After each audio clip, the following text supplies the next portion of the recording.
26 ಜನವರಿ ಸುಮಾರು ಮಧ್ಯಾಹ್ನ 1 ಗಂಟೆಗೆ ಹೋಗಿದ್ರು. ಇವಾಗ ನೋಡಿದ್ರೆ ಈ ರೀತಿ ಬೆಳಗ್ಗೆಯಿಂದ ಪ್ರಯತ್ನ ಮಾಡಲಿಕ್ಕೆ ಸರ್. ದವಾಖಾನೆ ಯಾವ್ದು ಟ್ರೇಸ್ ಔಟ್ ಮಾಡಿರಿ ಯಾರು ಒಬ್ಬರೂ ಮಾಹಿತಿ ಕೊಡಲಿಲ್ಲ ಸರ್. ಈಗ ನ್ಯೂಸ್ ಮ್ಯಾಗ ಗೊತ್ತದ ಸರ್, ಇದು TV ನ್ಯೂಸ್ ಮ್ಯಾಗ. ಅದಲ್ದ ಒಬ್ಬರು ಚಿದಂಬರ ಪಾಟೀಲ್ ಅಂತ ಒಬ್ರು ಅವ್ರ ಜೊತೆ ಮುಖಂಡ ಹೋಗ್ಯಾರ, ಅವ್ರ ಜೊತೆ ಕಾಂಟ್ಯಾಕ್ಟ್ ಮಾಡಿದೆ. ಇವರು ಇಬ್ಬರು ನೋ ಮೋರ್ ಅಂತ ಅವ್ರು ಹೇಳಿದ ನಂತರ ಆಮೇಲೆ ಇಲ್ಲಿ ಸುದ್ದಿ ಬಂತು ಸರ್ TV ಒಳಗೆ. ನಿನ್ನೆ ರಾತ್ರಿ ಸುಮಾರು 10 ಗಂಟೆ ಮಾತಾಡಿನಿ ಸರ್. ಅವಾಗ ಇಬ್ಬರು ಆರಾಮಿದ್ರು, ಚಳಿ ಅದ ಇದದ ಆದಾಗ್ಯೂ ಆರಾಮಿದೆ, ಸ್ವಲ್ಪ ಇದು ಗದ್ದಲಾಗ್ಯದ, ಸಾವಕಾಶ ಹೋಗ್ತೇವೆ ಅಂತ ಹೇಳಿದರು. ಆದಾಗ್ಯೂ ಈ ರೀತಿ ನೋಡಿದ್ರೆ ಈ ರೀತಿ ಹಾಕೋದ ಸರ್. ಬೆಳಿಗ್ಗೆ ಈಗ ಬೆಳಗ್ಗೆಯಿಂದ ನಿಮ್ಗೆ ಸಂಪರ್ಕ ಬಂದಿರಲಿಲ್ಲ? ಇಲ್ಲ ಸರ್, ಒಟ್ಟು ಸಂಪರ್ಕ ಬಂದಿಲ್ಲ. ಇವರು ಮಗಳ ಫ್ರೆಂಡ್ ಸಂಪರ್ಕ ಬಂದಿದ್ರು. ನಮ್ಮ ಮನೆಯವರು ಫ್ರೆಂಡ್ ಒಬ್ರು ಇದ್ದಾರೆ, ವಿದ್ಯಾ ಸಾಬಡಿ ಅಂತ, ಅವ್ರ ಸಂಪರ್ಕ ಬಂದಿದ್ರು. ಅವರ ವಿಷಯ ಹೇಳಿದ್ದಾರೆ ಹಿಂಗಾಗ್ಯದ ಅಂತೇಳಿ. ಆಮೇಲೆ ಪೂರ್ತಿ ವಿಷಯ ಗೊತ್ತಾಗಿದ್ದಿಲ್ಲ. ನಾನು ಮತ್ತೆ ಇವ್ರಿಗೆ ಚಿದಂಬರ ಪಾಟೀಲ್ ಅವ್ರಿಗೆ ಫೋನ್ ಮಾಡಿ, ಅಲ್ಲಿ ಮುಖಂಡರು ಇದ್ದಾರೆ ಅವ್ರಿಗೆ ಫೋನ್ ಮಾಡಿದ್ದೆ. ಇಲ್ಲ ನಮಗೂ ಅಲ್ಲಿಂದ ವಿಷಯ ಗೊತ್ತಾಗ್ತಾಯಿಲ್ಲ, ತುಂಬ ಗದ್ದಲ ಇದೆ, ದವಾಖಾನೆಗೆ ಸಹಿತ ಹೋಗ್ಲಿಕ್ಕೆ ಆಗ್ತಾ ಇಲ್ಲ, ಯಾವ ದವಾಖಾನೆಗೆ ಎಲ್ಲಿ ಅಡ್ಮಿಟ್ ಮಾಡ್ಯಾರ ಇದೇ ವಿಷಯ ನಮಗೆ ಗೊತ್ತಿಲ್ಲ.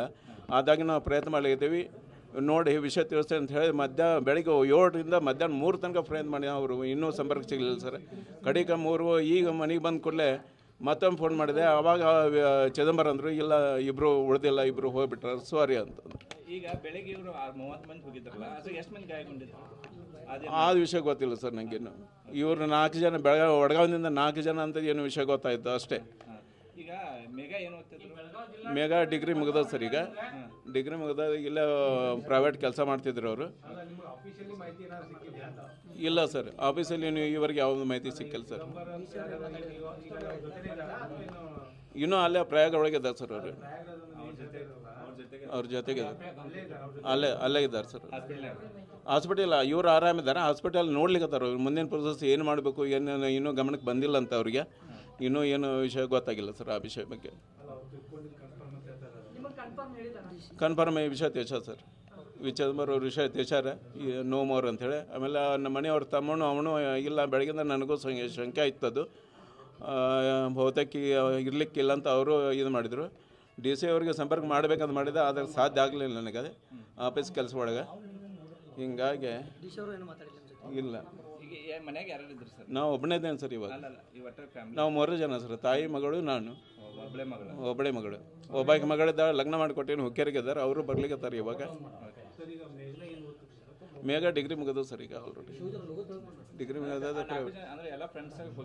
ಫ್ರೆಂಡ್ಸ್ ಹೋಗಿದ್ರು, ಜೊತೆಗೆ ಹೋಗಿದ್ರು ಎಲ್ಲರೂ. 13 ಜನ ಹೋಗಿದ್ರು ಸರ್ ವಡಗಾವದಿಂದ. ವೆಹಿಕಲ್ 2 ಬಸ್ ಮಾಡ್ಕೊಂಡಿದ್ರು, ಲೇಡೀಸ್ ಒಂದು ಜೆಂಟ್ಸ್ ಒಂದು. ಸುಮಾರು 1 ಗಂಟೆಗೆ ಇಲ್ಲಿ ಡಿಪಾರ್ಚರ್ ಆಗಿದ್ರು ಸರ್ ಗೋವಾದಿಂದ ಸಾಯಿರಥ ಬಸ್ ಒಳಗೆ. 26 ಜನವರಿ ಮಧ್ಯಾಹ್ನ 1 ಗಂಟೆಗೆ ಹೋಗಿದ್ರು ಸರ್. ಮಾತಾಡಿದ್ರು 10 ಗಂಟೆಗೆ ಮಾತಾಡ್ಯಾರ. ವಿಡಿಯೋ ಕಾಲ್ ಮಾಡೇ ಮಾತಾಡಿದರು. ಆರಾಮಿದ್ರು ಸರ್. ಇಬ್ಬರು ಜೊತೆಗಿದ್ರು. ಚಳಿ ಒಂದು ಸ್ವಲ್ಪ ಹೆಚ್ಚಿತ್ತು, ಸ್ವೆಟ್ರ್ ಹಾಕ್ಕೊಂಡಿದ್ದು ಎಲ್ಲ ಬೆಚ್ಚಗೆ ಇಟ್ಕೊಂಡಿದ್ರು ಮೈ ಎಲ್ಲ. ಆದರೆ ಇವತ್ತು ನೋಡಿದರೆ 2 ಗಂಟೆಗೆ ಅದು ರಶ್ ಅದ, ಸಾವಕಾಶ ಹೋಗೋರು ಅಂತ ಅದನ್ನೂ ಹೇಳಿದ್ದೆ ಅವರಿಗೆ. ಆದರೆ ಎಲ್ಲಿ ಏನಾಯಿತು ಗೊತ್ತಾಗಲಿಲ್ಲ ಸರ್. ಇಲ್ಲ ಸರ್, ಮಗಳದ್ದು ಒಂದು ಹಠ ಆಯಿತು, ನಾನು ಪ್ರಯಾಗಕ್ಕೆ ಹೋಗಿ ಬರ್ತೀನಿ ನಾಲ್ಕು ವರ್ಷಕ್ಕೆ ಬರ್ತದೆ, ಮುಂದಿನ ಸಲ ನನಗೆ ಸಿಗೋದಿಲ್ಲ, ಅದಕ್ಕೆ ನಾವು ಹೋಗೇ ಬರ್ತೀನಿ, ಯಾವುದೇ ಪರಿಸ್ಥಿತಿ ನಾನು ಒಬ್ಬನೇ ಯಾಕಾವತ್ತು ಹೋಗಿ ಬರ್ತೇನೆ ಅಂತ ಹೇಳಿ ಚಾಲನೆ ಮಾಡಿದ್ರು ಸರ್. ಆ ಪ್ರಕಾರ ಅರೇಂಜ್ ಮಾಡಿ ಕಳಿಸ್ಕೊಟ್ಟಿದ್ದೆ. ನಾನು ಹೋಗ್ಬೇಕಾಯ್ತು, ಈ ಆಫೀಸ್ ವಾತಾವರಣಕ್ಕಾಗಿ ನಂಗೆ ಹೋಗ್ಲಿಕ್ಕೆ ಆಗಲಿಲ್ಲ.